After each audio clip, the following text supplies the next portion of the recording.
Hi folks, Matt Easton here, Scholar Gladiatoria. So, fencing masks, incredibly important piece of kit in HEMA and of course in modern sport fencing as well, but in HEMA this is really something that's worth investing in. It's worth getting a good mask and it's worth getting a good back of head protector as well. I'm not personally a fan of the covers that go over the top of the masks. I find that they make the masks very bulky and heavier than they need to be and hot, and frankly I get hot enough in this already. And on that topic, one of the problems with masks is they stink. After a fair bit of use they really smell, and I have to say my own mask is getting to a stage now where it offends me, and I was going to buy a new one, and in fact I might still buy a new one anyway. However, functionally there's nothing wrong with this mask. This is a Leon Paul instructor's mask, which I highly recommend. It's got a good level of padding inside, relatively speaking. The mesh hasn't got a single dent on it. I sprayed mine gold, but you can see it doesn't have any dents at all, and I can assure you plenty of other people in my club using other types of masks certainly do have dents, and they're not all from me, but some of them are. This mask has been hit. It's not that I don't get hit in the head, it has been hit in the head plenty, and it's just never taken a dent. Leon Paul used stainless steel, I believe, or when I bought this they did, and it's just a really tough mesh. Newton ratings on masks, it's very important to note. You'll see a Newton puncture rating for masks. That is for the bib, that's for the fabric. It doesn't actually tell you anything about the puncture rating of the mesh. In fact, the mesh is something like 3 or 4 times the puncture rating of that, as you'd expect. It's made of metal, steel in this case, and but there is a fair amount of variation in the meshes. My observation is that the cheaper masks tend to have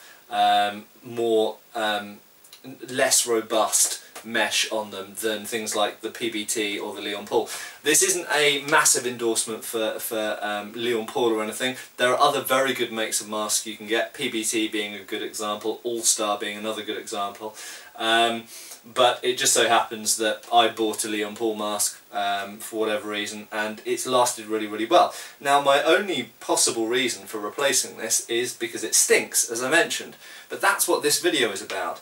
Now I have washed this mask many times in the past, and I discovered, and this is one of Matt Easton's tips of the day. I'm not the only person who's made this tip. Various people on Facebook have also shared this idea. You can actually wash these in a dishwasher. I suggest you put it on a high temperature and don't necessarily use the normal cleaning product that you would do with dishes. Although you could, I have done, and it didn't do me any harm. And that does clean the mask, definitely. But unfortunately, if your mask really stinks, as unfortunately my mask does, and you should count yourselves very lucky that you can't smell my mask, you can only see it, and it's just really annoying me because I can deal with having a smelly mask on, but when I take it off, it means that my poor shiny head also smells the same way. And when I'm driving home from training thinking, what a fantastic training session, and I can't wait to be training again, I think, but my head stinks, and that's never a good thing.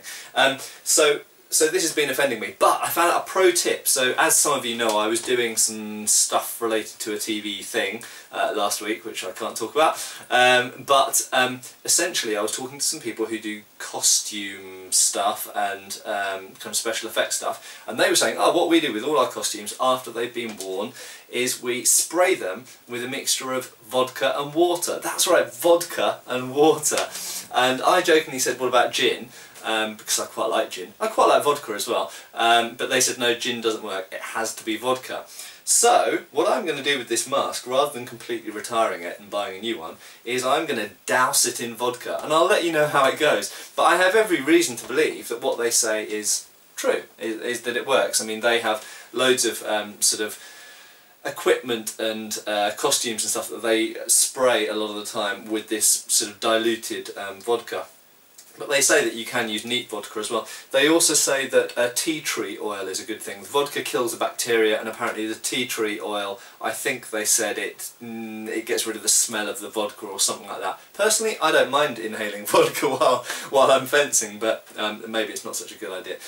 So maybe I'll get some tea tree oil as well as the vodka. I already have the vodka, however, I think I'll buy some cheap vodka because I don't want to waste the nice vodka, the Polish vodka and the Russian vodka that I have sitting in my cupboard. So so there we go, guys. That's today's pro tip. Is yes, you can wash these in dishwashers, but you can also douse them in vodka.